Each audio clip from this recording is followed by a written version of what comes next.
नमस्कार दोस्तों।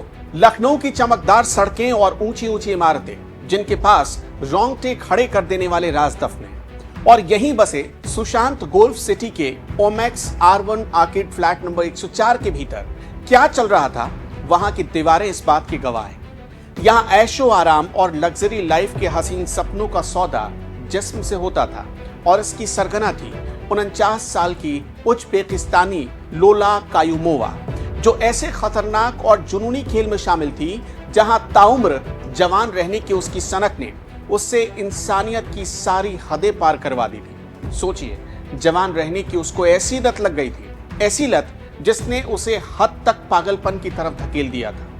इतना कि वो खुद को 7 बार चाकू के नीचे ले गई। जी हाँ, 7 बार। उसने सिर्फ अपने चेहरे, अपनी आंखों, अपने जिस्म के हर इंच को नहीं बदला, बल्कि उसने अपने प्राइवेट पार्ट्स तक की भी सर्जरी करवा ली थी। वो भी 7 बार ऑपरेशन किया गया, सिर्फ इसलिए ताकि वो 49 की ढलती उम्र में 25 की एक बेदाग, मदमस्त और मादक हसीना दिख सके। सुंदरता के इस पागलपन ने उसे एक शैतानी आत्मा बना दिया था, जिसने उसे एक ऐसे अंतर्राष्ट्रीय सेक्स रैकेट का राजसी सरगना बना दिया जो शहर के पुलिस मुख्यालय से कुछ ही किलोमीटर की दूरी पर बेखौफ होकर अपना पांव पसार रहा था। 20 जून 2025 जब पुलिस ने इस गुनाह के अंधेरे के साम्राज्य का पर्दा उठाया तो सिर्फ लखनऊ ही नहीं बल्कि पूरा देश हैरान था, हैरत और सदमे में डूब गया था। यह सिर्फ एक रैकेट नहीं था, ये थी इंसान के पैसे कमाने की वो भयानक हवस और खुद को हमेशा जवान बनाए रखने की उन्मादी सनक थी। वो हसीना पर राज थे गहरे, गुनाहों के जाल में कितने फंसे चेहरे। 20 जून 2025 FRRO यानी कि फॉरेनर्स रीजनल रजिस्ट्रेशन ऑफिस को एक गुप्त सूचना मिली, जिसने अधिकारियों की रातों की नींद खराब कर दी। बताया गया कि ओमैक्स R1 के भीतर कुछ ऐसा खेल चल रहा था जो न सिर्फ अनैतिक था बल्कि खतरनाक भी था। एक ऐसा खेल जो देश की सुरक्षा और समाज की आत्मा से खिलवाड़ कर रहा था। सुशांत गोल्फ सिटी पुलिस ने एक पल भी बिना गंवाए पूरी तैयारी के साथ आधी रात को फ्लैट नंबर 104 पर धावा बोला। दरवाजा तोड़ा गया और जो अंदर दिखा वो नजारा देखकर पुलिस भी हैरान रह गई। सामने थी 2 उज्बेक महिलाएं, हॉलिडा और निलोफर, जिनकी आंखों में डर और लाचारी साफ दिख रही थी। उनके पास न तो वैलिड पासपोर्ट था और न ही भारत में रहने का कोई कानूनी वीजा। उनका असली चेहरा भी बदल दिया गया था, ऐसा जैसे वो देखने में भारतीय लगे और जवान लगे। उनके चेहरे की प्लास्टिक सर्जरी की गई थी। हॉलिडा और निलोफर ने खोला लोला मिशन का राज। कड़ाई से पूछताछ के बाद हॉलिडा और निलोफर ने सारे राज खोल दिए, अपनी जुबान खोल दी। दोनों ने बताया कि लोला कायूमोवा इस रैकेट की मास्टरमाइंड है। लोला ने पहले उन्हें दिल्ली बुलाया और वहीं पर उन्हें इन गुनाहों के दलदल में घसीट लिया था। दोनों ने यह भी जानकारी दी कि पहले उनको उज्बेकिस्तान से दिल्ली बुलाया गया, फर्जी आधार कार्ड, जाली ड्राइविंग लाइसेंस और नकली शादी के सर्टिफिकेट बनवाए गए। इस खुलासे ने पुलिस को भी सकते में डाल दिया। कमरे की तलाशी ली गई तो इस रैकेट की मास्टरमाइंड लोला का भी आधार कार्ड मिला है, जिस पर उसकी जन्म तिथि ऐसी लिखी थी जो उसे सिर्फ 29 साल की दिखाती थी, जबकि उसकी असली उम्र इससे कहीं ज्यादा, करीब 50 साल बताई जा रही है। यह सिर्फ एक शुरुआत थी। इस रैकेट का मकड़जाल कितना गहरा था और इसकी जड़ें कहां तक फैली थी, ये कोई नहीं जानता। लेकिन पुलिस ने एक छोटे से सुराग से एक ऐसे अंधेरे रास्ते पर कदम रख दिया था जिसका अंत शायद किसी ने सोचा भी नहीं था। कागजों में ढला झूठ का पहाड़। पुलिस भी थी हैरान देखकर ये जाल। लोला कायूमोवा, उज्बेकिस्तान की वो बूढ़ी महिला जिसने खुद को हुस्न परी दिखाने के लिए 7 सर्जरी करवाई। लोला ने लखनऊ को अपनी मायावी चालों से ऐसे फंसाया जैसे कोई मकड़ी अपने जाल में फंसाती है। वो मासूम उज्बेक महिलाओं को बेहतर जीवन, शानदार करियर के सब्जबाग दिखाकर भारत बुलाती थी और फिर उनकी असली पहचान को पूरी तरह से मिटा देती थी। लेकिन लोला का खुद का ऑब्सेशन, उसका अनंत यौवन पाने का पागलपन, यही उसके काले धंधे का सबसे भयानक सच था। पुलिस की जांच में चौंकाने वाला खुलासा हुआ। पता चला कि लोला ने ड्राइविंग लाइसेंस पर पति का नाम जनक प्रताप सिंह दर्ज करवाया है। JP सिंह यानी जनक प्रताप सिंह के नाम से उसने आधार कार्ड बनवाया। आधार और ड्राइविंग लाइसेंस पर address B104 Omaxe R1 orchid भी लिखा हुआ था। लोला कई साल पहले भारत आई और यहाँ रहने के लिए उसने 2 शादियां की, ऐसा भी दावा किया जा रहा है। JP सिंह यानी जनक प्रताप सिंह से पहले उसने त्रिजन राज से शादी की, जो लखनऊ के तेलीबाग नाम की जगह पर रहता है। बाद में उसने ओमैक्स में मकान किराए पर लेने के लिए राजाजीपुरम के जनक प्रताप सिंह को अपना पति बना लिया। बड़ा सवाल यह भी था कि आखिर गिरोह की सरगना लोला कायूमोवा का आधार कार्ड कैसे बन गया।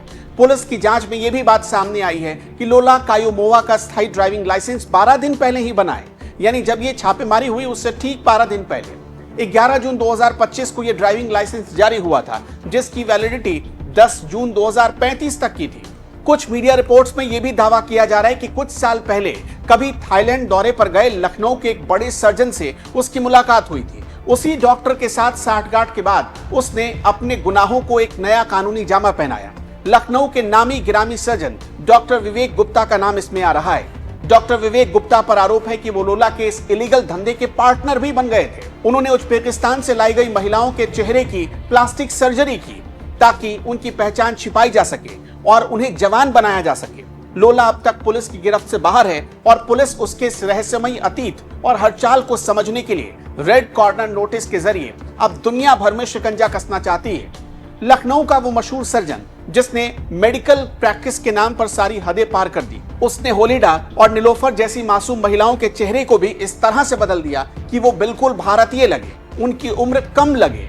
ये सर्जरी सिर्फ सुंदरता के लिए नहीं थी, ये तो इलीगल तरीके से विदेश से आई भारत लाई गई महिलाओं और उनकी पहचान छिपाने के लिए की गई और अंतरराष्ट्रीय सेक्स रैकेट को चलाने के लिए सबसे बड़ा हथियार इसे बना लिया गया। इन महिलाओं की बॉडी पर हर कट, हर टाके के साथ इनकी असलियत मिटती जा रही थी और एक नकली पहचान इनकी उभर रही थी, ऐसी पहचान जो उन्हें अपराध की दुनिया में एक खूबसूरत हसीना बना रही थी ताकि उन्हें क्लाइंट मिल सके। लोला ने खुद की भी 7 सर्जरी करवाई, जिसके लिए उसने इसी सेक्स रैकेट से कमाए गए करोड़ों रुपए खर्च किए। डॉक्टर गुप्ता ने न सिर्फ सर्जरी की बल्कि रैकेट के लिए फ्लैट्स का इंतजाम भी कराया ताकि ये घिनौना धंधा बिना किसी रुकावट के चलता रहे। ये सिर्फ एक सौंदर्य या ब्यूटी का खेल नहीं था दोस्तों, ये एक अमानवीय शैतानी साजिश थी जिसमें पहचान छिपाई गई, अधिकार और अस्तित्व तक महिलाओं का छीन लिया गया। सिर्फ कुछ मुट्ठी भर अपराधियों की हवस और पैसा कमाने की लालच को पूरा करने के लिए ये सब कुछ किया गया।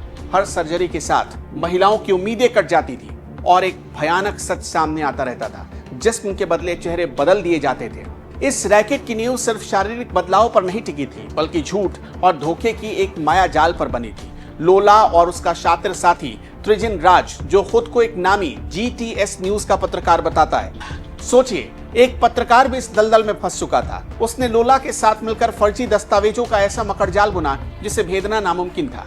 फर्जी आधार कार्ड बनवाया, जाली ड्राइविंग लाइसेंस और नकली मैरिज सर्टिफिकेट तक बनवाया गया। सब कुछ नकली था। लोला के फर्जी आधार कार्ड में 1976 की जगह उसकी डेट ऑफ बर्थ 1996 दिखाई गई। उसका ड्राइविंग लाइसेंस जो 11 जून 2025 को बना, उसे 29 साल का दिखाता था।